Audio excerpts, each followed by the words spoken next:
And I'd like to introduce Violet Lasden, and she's a PhD student from the London School of Economics, who's working with the Alliance in Arusha, Tanzania.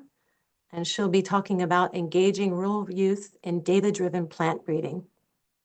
Thanks for the introduction, Rachel. My name is Violet. I'm a PhD student studying environmental economics at LSE, and I'm doing my research with the Alliance on the Artemis and Ndisi projects. Today, I'll be presenting on some work I've done around engaging rural youth in data-driven plant breeding. Try to keep it kind of non-technical and just talk about like some of the broad ideas behind the work we've been doing. So some background motivation, which is probably familiar to everyone here. Smallholder farmers in sub-Saharan Africa especially are often hesitant to adopt improved seeds, largely for two reasons. First, a lot of improved varieties don't perform that well in conditions that are very different from research stations where they were developed. And second, oftentimes varieties don't align with farmer and consumer preferences. So the solution is high quality representative data from farmers' fields, which breeders can use to make informed selection decisions. And this should include both measurement of variety performance in farmer production environments and also capture farmer and consumer preferences and priorities.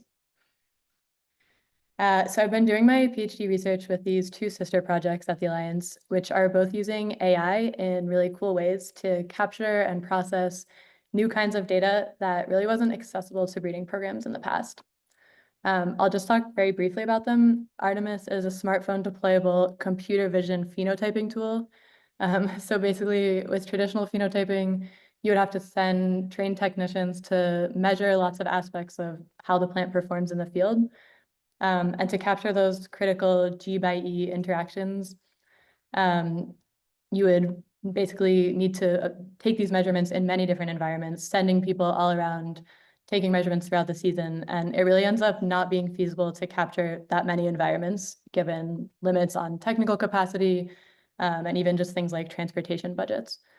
So now the idea with the Artemis tool is that anyone with a smartphone can capture images of the plants, and using computer vision, we can read off those phenotyping measurements, which unlocks the potential for breeders to have much more comprehensive data on G/E and G/E/M across many more environments than ever before. So we piloted this technology on farm last spring using a TRICOT trial and collected quantitative phenotyping data from 480 farm sites around Tanzania.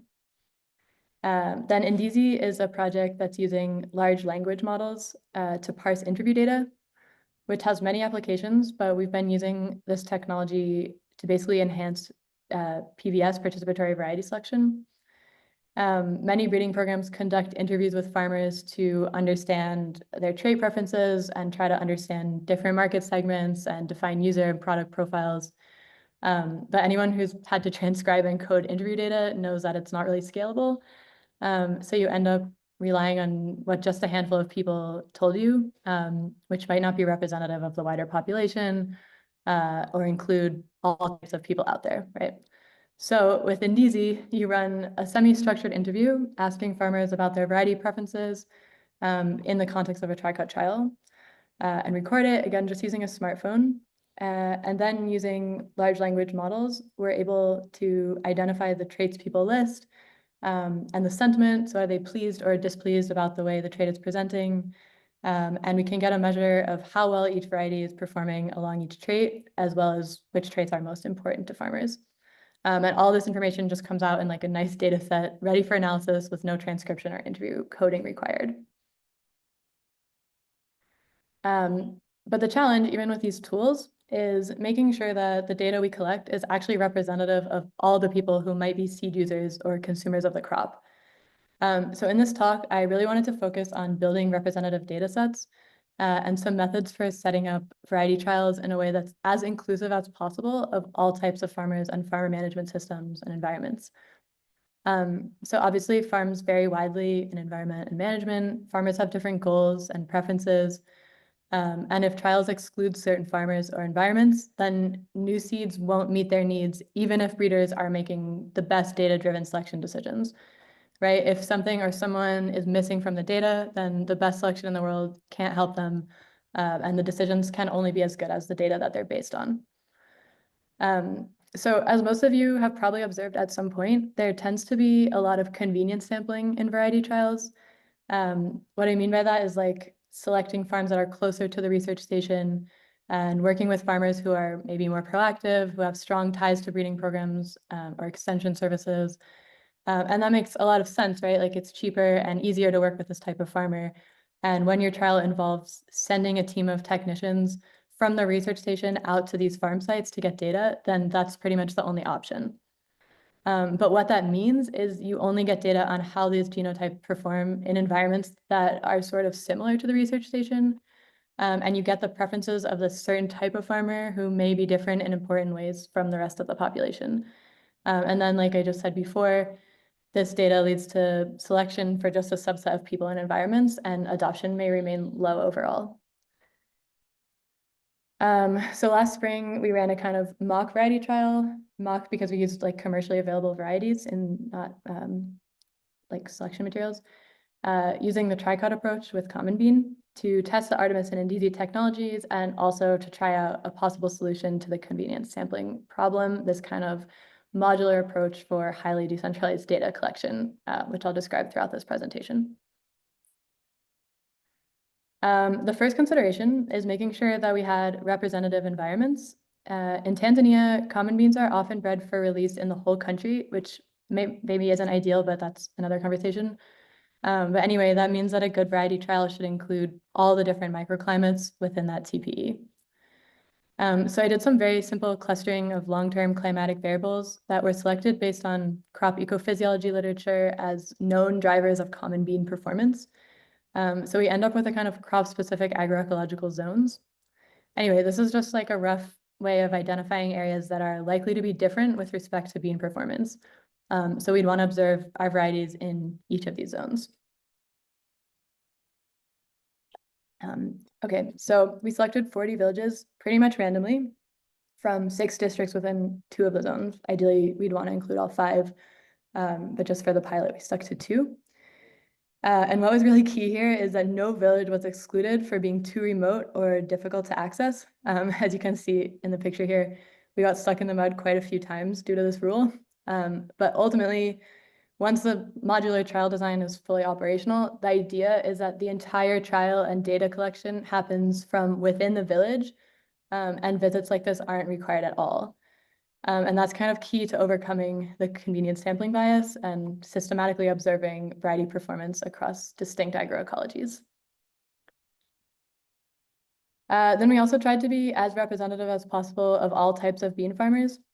Obviously, we can't fully randomly select because people might not want to participate, but we got as close as possible by organizing meetings within each village where anyone who grows beans is welcome. And from there, we explained the trial and invited anyone to volunteer. Then we randomly selected 12 people per village from those volunteers, and ended up with 480, that's 12 per village in 40 villages, out of a total of 1,300 volunteers. So it ends up being like quite a random selection. And yeah, stratified by gender, so half women, half men. And this method enabled us to include all types of farmers and farm systems, rather than working with like specifically proactive farmers or people who had connections with village leaders or extension agents or things like that that may bias the sample. Okay, now getting to the core of this modular design I've been referring to. The way we made it happen is really this super simple detail, but also different from how I've seen variety trials typically run, at least in the Tanzania context, which is just that we hired enumerators within each village to completely oversee all elements of the trial and data collection. So we never had to send people in and out of villages, which creates all these logistical costs and challenges. Each enumerator was responsible for 12 farmers, and they oversaw planting the TRICOT plots, communicating with farmers to schedule visits, collecting all of the data, which included that image data for the Artemis project, interview data for Indizi, as well as a bunch of socioeconomic, ran the ROMIS questionnaire, which some of you may be familiar with, TRICOT ranking data. We also collected many other things. Also, we weighed all the harvest from the TRICOT plots to get like a quantitative yield measure as well. We basically had a data collection moment about every 2 weeks throughout the entire growing season. And as we progress to phenotyping more traits with the Artemis technology, such as number of days to 50% flowering, that may require many more visits to each site. So it's kind of clear why you would need the numerator to be based locally. The enumerators also led a village feedback session where we provided all the information about the winning varieties to farmers, had some nice discussion, and conducted another kind of PBS exercise as well. So most of the time, breeding programs work with extension agents or agricultural NGOs to collect data. And we faced some skepticism that hiring people locally and independently, we wouldn't find the skill sets we needed and data quality would suffer. But that ended up not being the case at all. We really focused on youth engagement. In the Tanzania context, many young graduates return to their hometowns after college, but face limited job options, which creates a skilled workforce in rural areas and an opportunity for decentralized community-based research. We put out the job posting through university and village networks and got over 200 applications for 40 positions. And yeah, rather than having lower data quality, I would say we had really incredible results. We had under 5% attrition of farmers from beginning to end of the trial, really clean and complete data sets coming in, the data collection happening on schedule, and yeah, everything going very smoothly. And I think this has a lot to do with these young people being super motivated, this being a full-time job for them rather than just additional work being thrown in on top of an already full-time job, like being an extension agent. And the job being viewed as a holistic experience for learning and getting involved in research. So for this first trial, we conducted in-person training sessions in each region. During these trainings, we tried to really emphasize the whys of on-farm breeding, so people would understand the point of what they were doing. And having this broader understanding of the project would enable them to be better at their job, right? Because they would be able to troubleshoot and make informed decisions if something unexpected happened in the field. But it also generally helped to foster learning so that this wouldn't just be like a menial data collection task, but rather, as I said before, this kind of holistic engagement with research and maybe introduction to this type of work that could become a whole career path. We've also been doing a lot of work around standardizing the SOPs, the standard operating procedures for every aspect of the trial. And this is definitely critical for this modular design. For example, people were skeptical that our enumerators could plant the TRICOT plots correctly and ensure like comparability across the trial, right? Because you need them to all be planted the same way if you're going to compare. But we really worked on a simple method for establishing the plot and prepared like a whole tutorial with diagrams, and yeah, everyone did a really great job. And we also included like lots of checks within the survey questionnaire, so you can take a picture and we can evaluate that the planting was correct and everything. So lots of kind of monitoring mechanisms as well. Same with all the data collection SOPs. It's still a work in progress, but the vision is to have all these materials super standardized and straightforward so that anyone can run these trials.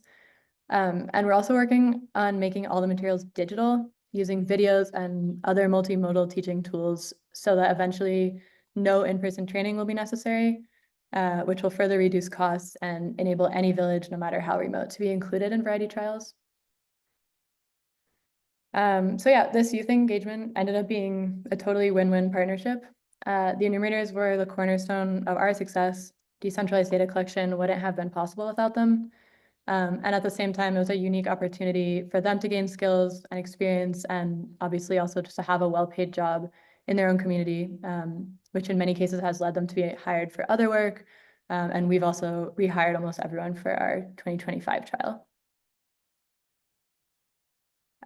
These are just some notes, some quotes we got from the feedback from enumerators about their experience participating. It was overwhelmingly positive, also really specific. So it really showed that the experience was valuable beyond just the wages. So people talk about like the skill sets they gain, the connection with farmers, and the sense of being part of their community and doing something for the good of that community. and yeah, specific skill sets like communication, listening, digital survey tools, and working with international organization. So just to wrap up with the next steps, we're really thinking about scaling on-farm data collection, and new technologies like computer vision phenotyping and large language models enable large-scale collection of rich quantitative and qualitative data by anyone with a smartphone. So that really sets the scene for what's possible. But as I've been discussing, the technology alone isn't enough, right? The representativeness of the data sets depends on the trial design. So we're really working on refining these tools and methods for running highly representative, decentralized trials, and making those materials part of the package when breeding programs adopt technologies like Artemis-N and DZ, to ensure that we don't just end up with more data, but that the data is also more inclusive. Cool. I think I finished a little bit early there, but thank you, and I'm happy to take any questions. I wanna ask, please, can you expand about the feedback experience? How was the feedback experience? How was the meeting about? How was the development of the meeting? And because we are working right now on a feedback experience also with TRICOT, so I will like to hear more about your experience giving feedback about the trials to the farmers. Yeah, sure. I think it went pretty well. We organized meetings within each village. So there'd be 12 farmers and the enumerator led the meeting. We provided the analyzed data from the TRICOT trial so that the enumerator would have prepared the winner, like the winner from the TRICOT ranking for each trait that we measured, as well as the overall winner, both within the village and then for the overall trial as well. So you could see like locally, which was preferred, and globally, which was preferred. And we also gave like which had the objectively like the quantitative highest yield. So that was a little also something to compare. And then we ran a PVS exercise because we wanted to conduct like a more typical exercise where people come up with traits and then rank them. And that also worked well because usually people just run those PVS exercises on one demonstration plot, which limits like the number of participants, but running it in this modular way in each village, we were able to get that data from lots of people. And there was lively discussion in all of them. I attended a few. We provided snacks and sodas and had everyone like talk about their experience and what they had learned. And we talked a lot about also methods for seed saving and kind of coming together as a community to save the seeds, because sometimes people complain that it wasn't enough seed to really be worthwhile, like planting for seed multiplication. But if people kind of came together with their village and combined people who had the same varieties and then planted a village plot together, then that seed multiplication ended up making a lot more sense. So some of those ideas came out of those feedback sessions as well. And yeah, it was just a nice kind of opportunity for some closure and closing the loop on the participation. Okay, thank you so much for that. I have some questions now on the Q&A chat. So I'll just start at the top there. Hello Ruhu says, thank you for your presentation. Could you please explain CV phenotyping and LLMS? Sure. That was on one of your slides. Yeah, absolutely. Okay, so I'll start with CV phenotyping. So computer vision is basically a type of artificial intelligence or machine learning where you feed a lot of images into a computer program, and the computer is able to process data from that. So one example is pod count. So if you take a lot of images of plants with pods on them, you can train a computer to recognize where the pods are in that image, basically by feeding them millions and billions, like trillions of other images that have pods in it, where people have labeled what's a pod and what's not a pod. So the computer kind of learns to pick up that pattern. So then using that for phenotyping would be to run a variety trial, collect images of the plants that are tagged to specific genotype and plot, to the trial design, and then to be able to collect the pod count estimate instead of having a person out in that field counting those pods by hand. you just do it from the image.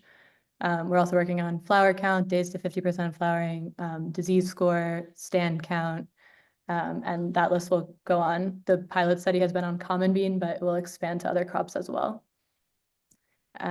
So hopefully that's like a brief overview. Then And LLMS. yeah, so LLM, large language models. You may have heard about like recently the US like financial markets have kind of crashed because China has just released like this really good AI that's an LLM. So it's just like ChatGPT and the chatbots that you may have heard about in recent years, like the past year basically. So they're tools that have just processed so much data that they're almost able to like think like a human. And they have tons and tons of applications. But one of the things that we're using them for is to basically listen to interviews instead of a human listening to them, and to pull out the key insights from the interview. As if you run interviews, you might have done this process where you sit there listening to the interview and you're trying to like fill out an Excel sheet with all the important information so that you can actually process that data, and it's very time consuming. So this is basically having the AI do that for you, which unlocks like having the depth and richness of interview data from the breadth of like the number of people you would include in a survey. And do you find that to be fairly accurate? Have you tested it? It's a work in progress. Okay. But it's coming That's along. very cool. The AI is like improving every day. So I think it's the way forward. Great. Okay, I have another question from Natalie Oberson. Thank you for the great presentation. What is the role of the farmers as you hire enumerators for planting the trials and collecting the data? So if they're doing that, what is the role of the farmer? Great question. So the enumerators plant the TRICOT plot just to ensure that they're comparable, right? You want to have the same number of plants. You want to have more or less even spacing, especially for our images that need to be captured in a certain way. But apart from that, we don't give any other management advice. So the farmer's free to manage it however they would manage their other beans. We actually suggest you should plant it right in your bean field and take care of it the same way that you would take care of your other beans. So this lets us get data on that like genome by environment by management interaction. So you're actually observing the genotype under all these different management conditions. Also, just having different farm sites ensures that we have like a lot of diversity in the environments that we're seeing. And we collect all this environmental data and GPS data, which we also link to like climate satellite data. So we get just like a lot of different observations of the genotype in all the environments that we're actually breeding for. Okay, great. I've got another question. It's from Martina Uccelli. Can you explain more about the Indizi tool? Sure. Yeah. So it's kind of what I was just describing with the LLMs. That's the Indizi is just the name of the project for now. It's going to be a chatbot essentially for collecting interview data at scale and then processing that from that data without having to do this kind of human transcription and interview coding tasks. And the vision is for it to have lots of applications, but the first one we've been doing is this kind of user profile, product profile PBS tool. So it starts with a semi-structured interview where we, in the context of a TRICOT trial, ask farmers, what did you like about variety A? What did you dislike about variety A? And then have like a free conversation around that, recording it. And then that interview gets fed into this large language model where we kind of ask the model like you would ask ChatGPT, like it's more complicated than this, but basically we give a prompt to the large language model to pull out the traits that the farmer talked about, and then the extent to which they were like enthusiastic about it. And so we get like 5 points of enthusiasm, which is better than just like a ranking of like, yes, like with the ranking, you're forced to say for every trait, it's like top, middle, or lower. So you don't really know if like A was like amazing and B was terrible, or like A was just a tiny bit better than B, right? Because you're just getting like a ranking.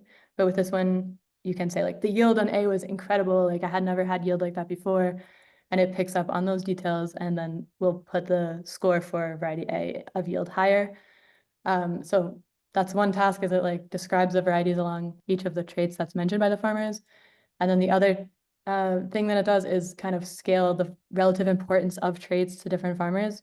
So if a lot of like, we also take a lot of socioeconomic data. So, right, so if like a lot of women in a certain income level are talking more about like consumption traits or like risk reduction traits, then we have that data and we can sort of say like this demographic cares more about these types of traits because that's what they're freely mentioning when they're asked to describe the varieties, rather than if you're given like a complete set of traits that you need to rank every variety along, you don't know if like disease tolerance is something that would have come up had you just been asked freely. So Right. the sort of Oh, use that's case. really useful. Yeah. Great. I have a few more questions. And I see that it's already 2:30, but we'll do a few more because I think people will have time. From Malindi Sibomana, what are your thoughts on increasing sample size per enumerator for getting more data in? Are there any sample size limitations that need to be considered? Yeah, great question. So I think you can definitely include more. The limitation for the Artemis data is